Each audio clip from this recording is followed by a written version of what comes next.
This is what we're going to be working on today.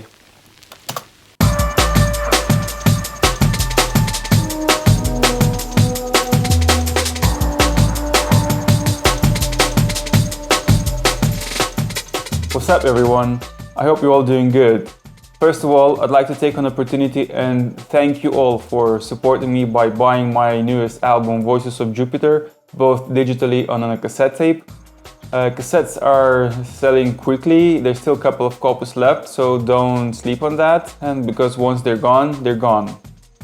Secondly, I'd like to talk a little bit about the album and making the album. Albums actually take a lot of time to make. This one took me pretty much a year.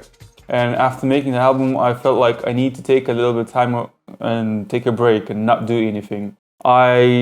Getting back into the creative mood again, but with every album, I feel like once I made something, when I'm gonna start something new, I want to change a bit of direction of my music. Not too much, but just to make myself interested in doing something. I just don't want to repeat myself over and over. So I want to try and do something else and try other things, other sounds. And those who follow me long enough, they know that over the last 20 years, I've released so many music in so many different genres.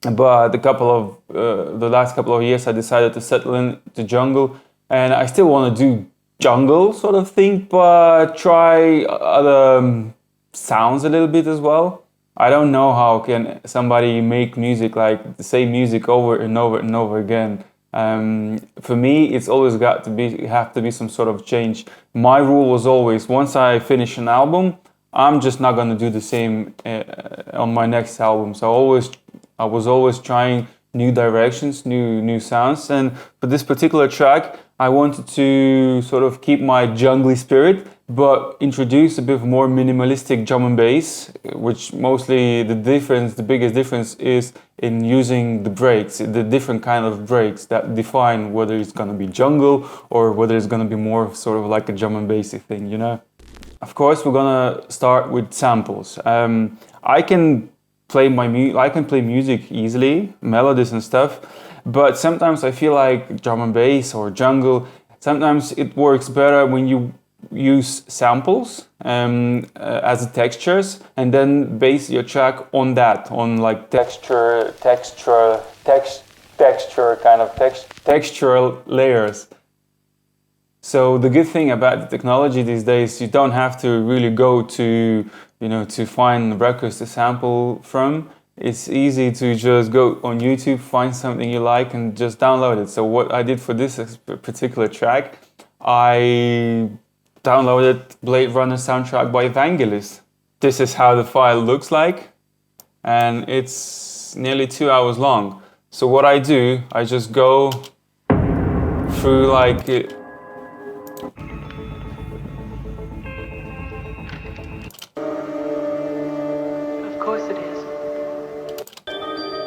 I just go through little sections and I'll try to find something that sounds pretty interesting that I could use as a textured sort of sound to base my melodies off. So what I ended up with is just a bunch of different sounds, such as like this.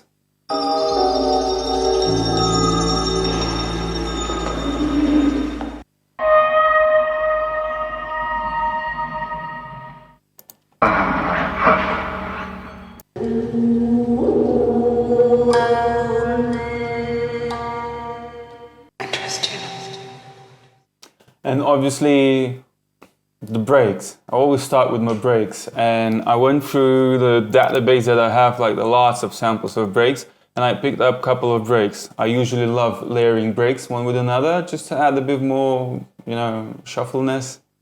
So the first break is this.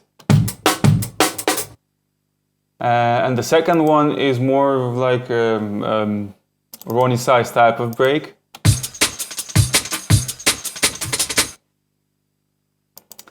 Now, before going into the sampler, I already knew how many chops I'm gonna be having for the break, and usually I like simple stuff.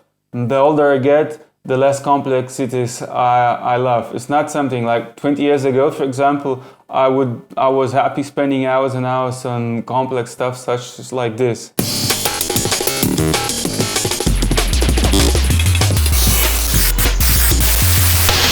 But these days, I'm more into just the less work I need to do, the more fun I have. So with this, when I usually do the amen break, for example, I sometimes can end up with like as many as 17 or even 20 chops of like different sort of time stretchy sounds and stuff. But in this case, I just wanted to make my job as easy as I can. So fewer chops, the better for me. So this particular break, I knew that I was gonna have two chops. One chop is gonna be just the kick, and the other one is the, which mostly I just use the snare when programming the drum.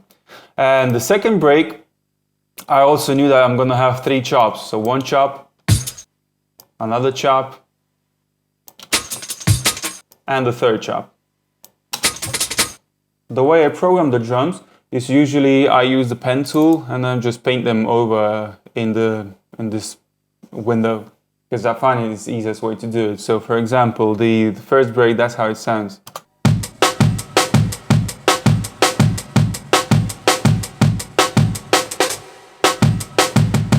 The only processing I really did to the break is I cranked my mixing desk gain for this channel to the maximum, because I like to distort it and have it like really saturated. I usually prefer Mac's to do that. The Soundcraft desks, they're not that good at distorting, but in this case it really worked pretty well. And I also like to add a bit of reverb as well, because reverb sort of gives a little bit of, you know, space. The second break sounds like this.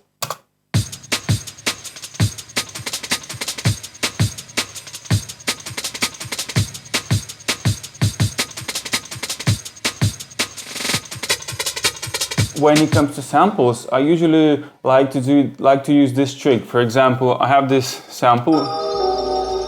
I can see it's nearly 6 seconds long, so it would take a lot of space on my sampler. So what I do, I speed it up by 1 octave, and I get this sound. So it's only 3 seconds long. Once I sample it like that in the sampler, I can play it back and it saves a bit of space on my sampler, on my sampler's RAM, but as well it gives the sound a little bit more of a grittiness.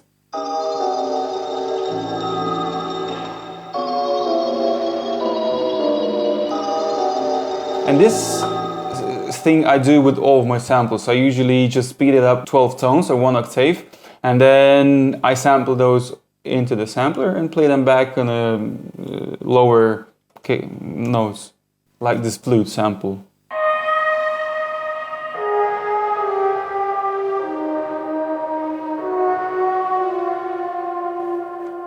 It has really nice textures. I mean, and I still use it as like melodies, but those melodies comes not from actual synths or whatever, but comes from samples. And this is the kind of the trick I really like to use in my music. Is like you play melodies with samples. I also use a couple of audio channels just to, because I don't have enough outputs going to my mixing desk.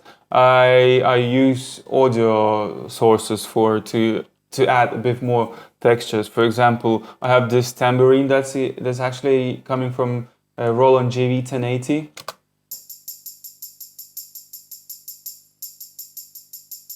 I like having tambourines and percussions in my tracks. And also I have this swoosh sound that's also from the Blade Runner soundtrack by Vangelis. That sounds pretty nice. In terms of track arrangement, if you look closely at it, as I said, there's just very few things happening. Instead of adding and layering too many sounds, what I like to do is actually all those colored parts, I'm using the same sounds, but I play different notes or different arrangements. For example, drums, I have one section that has one kind of programming, then a bit different kind of programming, then the program changes again. For example, this one.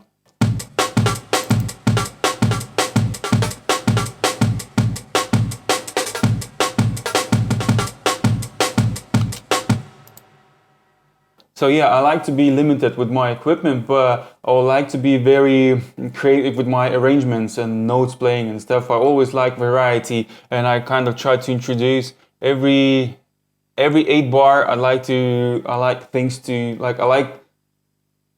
that change every 8 bars.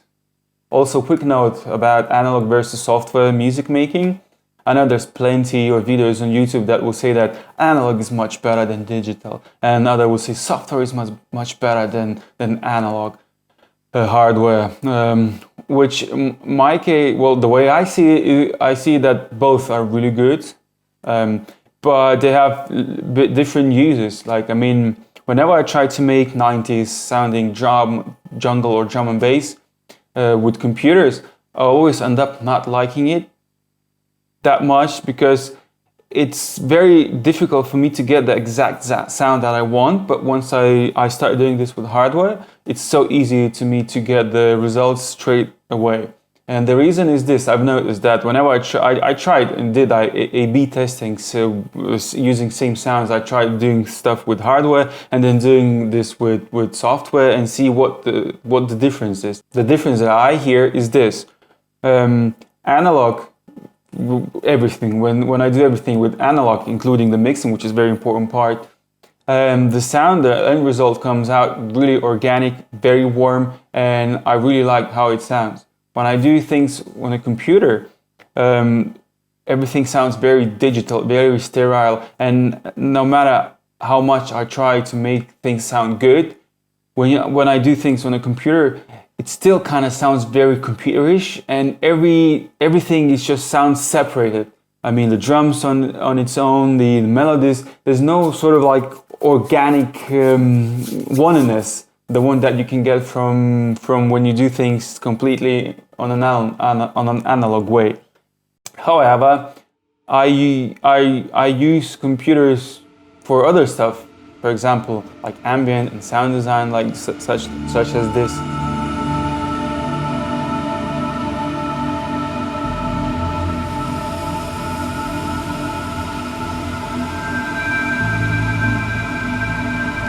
So yeah, there you go.